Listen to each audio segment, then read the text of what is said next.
the hush between worlds, where silence crackles with hidden voices, we find the stories no one dares to tell. Tonight, we tune the dial and step into the static.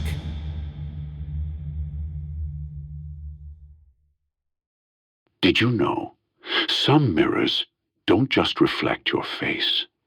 Some mirrors reflect every single choice you never made, every mistake you never committed, every life you never lived. This story isn't about superstition. It isn't about old ghost tales whispered in the dark.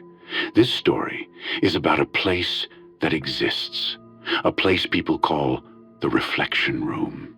And once you step inside, you never truly leave. Mara was a psychology graduate student.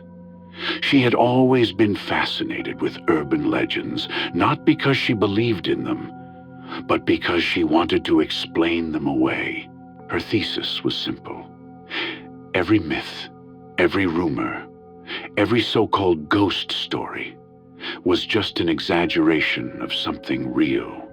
She had debunked haunted houses. She had proven seances were staged.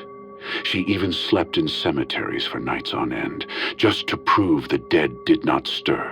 But when she heard about the reflection room, her curiosity turned into an obsession. The story was older than her parents. 1960s. At the Willowbrook Psychiatric Hospital, there was a new experiment. Doctors wanted to test if schizophrenic patients could truly recognize themselves in the mirror. They lined the patients' rooms with polished glass, making the walls into endless reflections. The results? The patients didn't see themselves at all.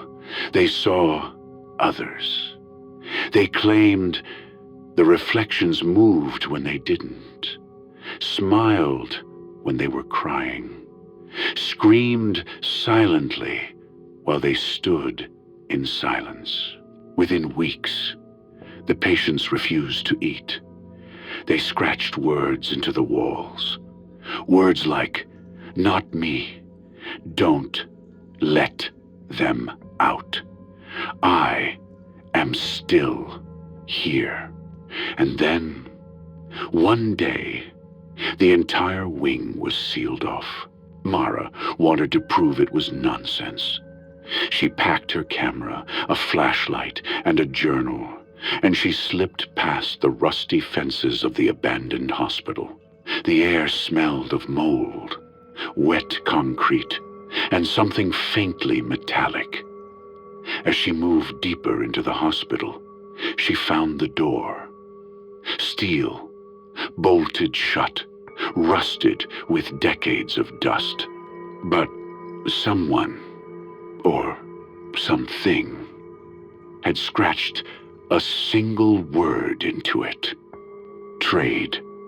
She forced the door open and stepped inside. The reflection room was bigger than she imagined. Dozens of cracked mirrors leaned against the walls. Some were shattered, others tilted, and all of them seemed to hum faintly, like they were alive. Mara raised her camera and laughed. "Urban legends," she whispered, "just stories." At first, her reflection looked normal, dusty, grainy, but hers. She waved. It waved back. Then, half a second later, it waved again. She frowned. It smiled. She blinked. It didn't. Her heart skipped. Maybe it was a trick of the light. Maybe her nerves were getting the better of her. She steadied herself and wiped the glass clean. That's when her reflection leaned forward, pressed its hand against the glass, and smiled. But Mara hadn't moved. Her camera feed crackled. She replayed the footage. And on playback, the reflection wasn't her at all. The hair was longer. The face was thinner. The eyes were wide and pleading. She shut the camera off. The longer she stayed, the more wrong everything became. Each time Mara blinked, the world shifted. The graffiti on the walls changed words. Leave became live. Help me became help them. The air grew heavier, almost like breathing underwater. And the reflections, oh, the reflections. They began showing her different versions of herself. In one mirror, she was older, scars running down her arms. In another, she was covered in blood, crying into her hands. In another, she was strapped to a hospital bed, screaming silently. She pressed her ear to the glass. The figures were mouthing words. She couldn't hear them until one suddenly spoke, not out loud, but inside her head. "You don't belong here. You never did. Trade places with me." Mara stumbled back, her flashlight shaking in her hand. She told herself it wasn't real. It couldn't be real. But the mirrors trembled as if something inside was alive, waiting. Panicked, Mara turned to leave. But the door she came through was gone. In its place, another wall of mirrors. Her reflection stared at her, tilting its head unnaturally, grinning wider than her face could stretch. She picked up a loose pipe from the floor and swung at the nearest mirror. Instead of shattering, the surface rippled like water, and a hand shot out.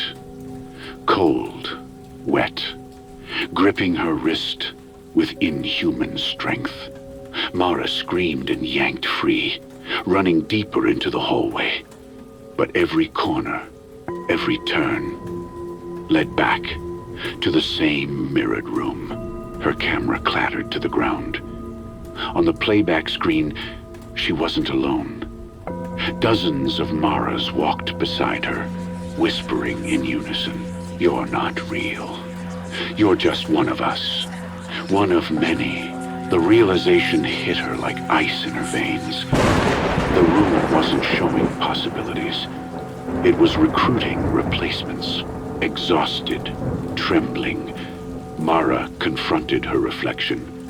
"What do you want from me?" she screamed.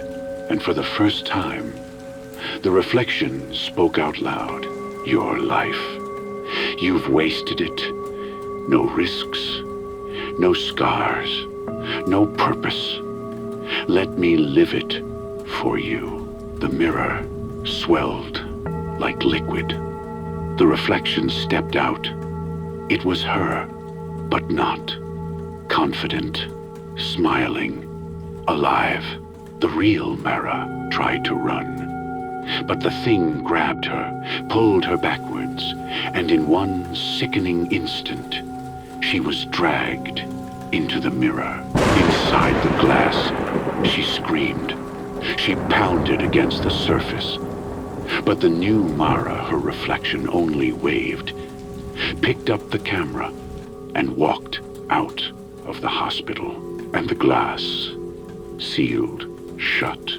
Weeks later, Mara's footage surfaced online. People thought it was a student film, some creepy horror project. The comments were filled with theories. Fake, CGI, brilliant acting. Nobody noticed the final frames. If you paused just right, in the corner of the mirror, dozens of faces pressed against the glass, silent, desperate, eyes wide with horror, and there was Mara among them, her mouth forming two words, "Help me." The reflection room still exists. The hospital may be abandoned, but the mirrors remain. And maybe one day, you'll look in the mirror and notice something small, something off. Your smile not matching. Your blink delayed. Your reflection pointing at something behind you. And if that happens, Ask yourself one question. Are you sure you're still the one on this side of the glass? Whose reflection do you really see when you look in the mirror? The voices fade, but the echoes remain. Another tale buried in the shadows, another whisper left behind, until the static calls again. Keep listening and beware what answers back.